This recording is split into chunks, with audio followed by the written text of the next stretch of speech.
ഇന്ന് മെയ് മാസം 6-ാം തീയതി പരിശുദ്ധ കത്തോലിക്ക തിരുസഭ വിശുദ്ധ ഡൊമിനിക് സാവിയോയുടെ ഓർമ്മദിനം കൊണ്ടാടുകയാണ്. ഏവർക്കും ഈ തിരുനാളിൻ്റെ ഈ വിശുദ്ധൻ്റെ സ്നേഹാശംസകൾ ഏറെ സ്നേഹത്തോടുകൂടെ നേരുന്നു. മെയ് മാസം 6-ാം തീയതി വിശുദ്ധ ഡൊമിനിക് സാവിയോ. 1842 ഏപ്രിൽ 2-ാം തീയതി ഇറ്റലിയിൽ റീവ എന്ന പ്രദേശത്ത് ചാൾസ് ബ്രിജീത്ത എന്നീ ദരിദ്ര മാതാപിതാക്കന്മാരിൽ നിന്ന് ഡൊമിനിക് ജനിച്ചു. അനുസരണയിലും സ്നേഹത്തിലും അവൻ വളർന്നു. കുട്ടിയായിരുന്ന ഡൊമിനിക്കിന് മാതാപിതാക്കന്മാരോട് പ്രദർശിപ്പിച്ചിരുന്ന സ്നേഹത്തിന് ഒരു ഉദാഹരണം പറയാം. തൊഴിൽ കഴിഞ്ഞു വരുന്ന പിതാവിന്റെ കയ്യിലോ കഴുത്തിലോ പിടിച്ചിട്ട് അവൻ പറയും, പ്രിയ അപ്പ, അപ്പൻ വളരെ ക്ഷീണിച്ചുവല്ലോ. അപ്പൻ എനിക്ക് വേണ്ടി കഠിനവേല ചെയ്യുന്നു. അപ്പനും അമ്മയ്ക്കും ആരോഗ്യം തരാനും ഞാൻ ഒരു നല്ല കുട്ടിയാകുവാനും ദൈവത്തോട് പ്രാർത്ഥിക്കും. വീടിനുള്ളിൽ കയറി കഴിയുമ്പോൾ ചെറിയ കാര്യങ്ങളിൽ അവൻ അപ്പനെ പരിചരിക്കും.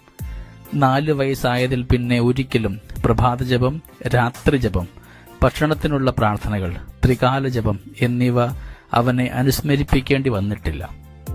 മാതാപിതാക്കന്മാർ മറന്നാൽ അവൻ അവരെ ഓർമ്മിപ്പിച്ചിരുന്നു. 2 നാഴിക നടന്നാണ് പ്രാഥമിക വിദ്യാഭ്യാസം നടത്തിയത്. 7-ാമത്തെ വയസ്സിൽ അവൻ പ്രഥമ ദിവ്യകാരുണ്യം സ്വീകരിച്ചു. തലേദിവസം അവൻ അമ്മയോട് പറഞ്ഞു, ഞാൻ ആദ്യ കുർബാന സ്വീകരിക്കുവാൻ പോവുകയാണ്. എന്റെ കുറ്റങ്ങളെല്ലാം എന്നോട് ക്ഷമിക്കണമേ. ഭാവിയിൽ ഞാൻ നന്നായി പെരുമാറിക്കൊള്ളാം. ഞാൻ ക്ലാസ്സിൽ കൂടുതൽ ശ്രദ്ധാലുവായിരിക്കും. കൂടുതൽ ആദരവും അനുസരണയുമുള്ളവനുമായിരിക്കും. അമ്മ പറയുന്നതെല്ലാം ഞാൻ ചെയ്യും. അമ്മ ആനന്ദാശ്രുക്കൾ പൊഴിച്ചു. പ്രഥമ ദിവ്യകാരുണ്യ സ്വീകരണ ധ്യാനത്തിൽ അവനെടുത്ത പ്രതിജ്ഞകൾ എല്ലാ കുട്ടികൾക്കും ഒരു നല്ല മാതൃകയുമായിരിക്കും. 1.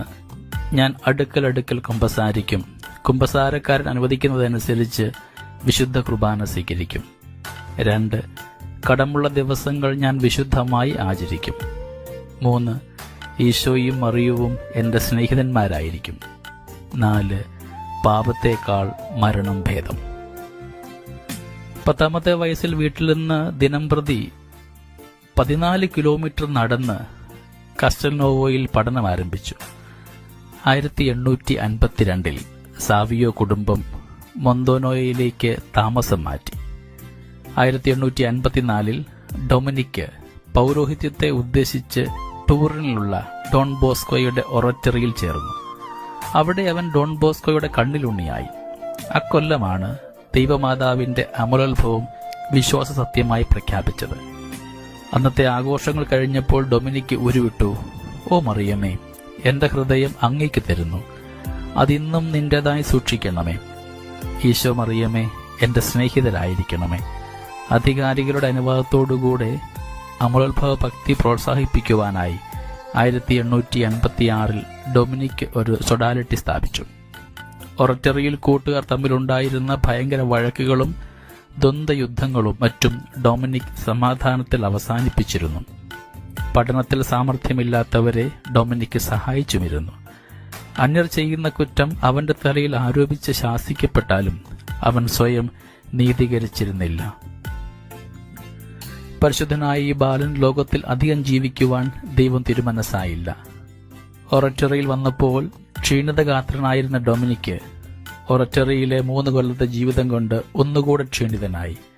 ഡോൺ ബോസ്കോയുടെ ഒരു സ്നേഹിതൻ ഡോക്ടർ വല്ലൗരി കുട്ടിയെ പരിശോധിച്ചിട്ട് ഡൊമിനിക്കിന്റെ ജീവിത രീതി മാറുന്നത് നന്നായിരിക്കുമെന്ന് പറഞ്ഞു. വളരെ വ്യസനത്തോടെ അവൻ സ്വഭവനത്തിലേക്ക് പോയി. അവിടെ മരണത്തിനുള്ള ഒരുക്കമായിരുന്നു കുട്ടിയുടെ പ്രത്യേക ഭക്തി. 1857 മാർച്ച് 9-ാം തീയതി ഡൊമിനിക് സാവിയോ മരിച്ചു. 1954 ജൂൺ 12-ാം തീയതി 2-ാം പിയൂസ് മാർപ്പാപ്പ ഈ 15-കാരനെ വിശുദ്ധനെന്ന് പ്രഖ്യാപനം ചെയ്തു. യുവാക്കൾക്ക് മാതൃകയും ഉത്തേജനവുമായിട്ടാണ് ഈ യുവാവിനെ തിരുസഭ നാമകരണം ചെയ്തിട്ടുള്ളത്. വിനീതവും അനുസ്യൂതവുമായ കൃത്യനിർവഹണമാണ് വിശുദ്ധിയെന്ന് ഫ്രാൻസിസ് സെയിൽസ് പറഞ്ഞിട്ടുമുണ്ട്. ഡൊമിനിക് ഇത് കരുതിക്കൊണ്ടായിരിക്കണം, എനിക്ക് വലിയ കാര്യങ്ങൾ ചെയ്യുവാൻ കഴിവില്ല, എന്നാൽ ദൈവത്തിന്റെ കൂടുതൽ മഹത്വത്തിനായി എത്രയും ചെറിയ കാര്യങ്ങൾ ചെയ്യുവാൻ ഞാൻ ആഗ്രഹിക്കുന്നു എന്ന് പറഞ്ഞിട്ടുള്ളത്. പ്രഥമ ദിവ്യകാരുണ്യം സ്വീകരിക്കുന്ന കുട്ടികളുടെ മധ്യസ്ഥനാണ് വിശുദ്ധ ഡൊമിനിക് സാവിയോ. ഈ ദിവസങ്ങളൊക്കെ നമ്മുടെ കുഞ്ഞുങ്ങൾ പ്രഥമ ദിവ്യകാരുണ്യം സ്വീകരിക്കാൻ ഒരുങ്ങുന്ന കുഞ്ഞുങ്ങളുമൊക്കെയുണ്ട്. എല്ലാ കുഞ്ഞുങ്ങളെയും ഡൊമിനിക് സാവിയുടെ പ്രത്യേകമായ മാധ്യസ്ഥ്യം വഴി ദൈവത്തിന് പ്രിയപ്പെട്ട മക്കളായി വളർത്തണമേ എന്ന് നമുക്ക് പ്രാർത്ഥിക്കാം. വിശുദ്ധ ഡൊമിനിക് സാവിയെ പോലെ നമ്മുടെയൊക്കെ ജീവിതത്തിലും ക്രിസ്തുവിൻ്റെ മൂല്യങ്ങൾക്ക് പ്രാധാന്യം കൊടുത്തുകൊണ്ട് ജീവിക്കുന്നവരാകുവാൻ, നമ്മുടെ ജീവിതവും വിശുദ്ധീകരിക്കപ്പെട്ടതാകുവാൻ നമ്മളെ ഓരോരുത്തരെയും യോഗ്യരാക്കണമേ എന്ന് പ്രാർത്ഥിക്കാം. ദൈവം നമ്മളെ എല്ലാവരെയും സമൃദ്ധമായി അനുഗ്രഹിക്കട്ടെ. നമ്മുടെ കർത്താവ് ഈശോ മിശിഹായുടെ കൃപയും പിതാവായ ദൈവത്തിൻ്റെ സ്നേഹവും പരിശുദ്ധാത്മാവിൻ്റെ സഹവാസവും നമ്മെല്ലാവരോടും കൂടെ ഉണ്ടായിരിക്കട്ടെ, ഇപ്പോഴും എപ്പോഴും എന്നേക്കും. ആമേൻ.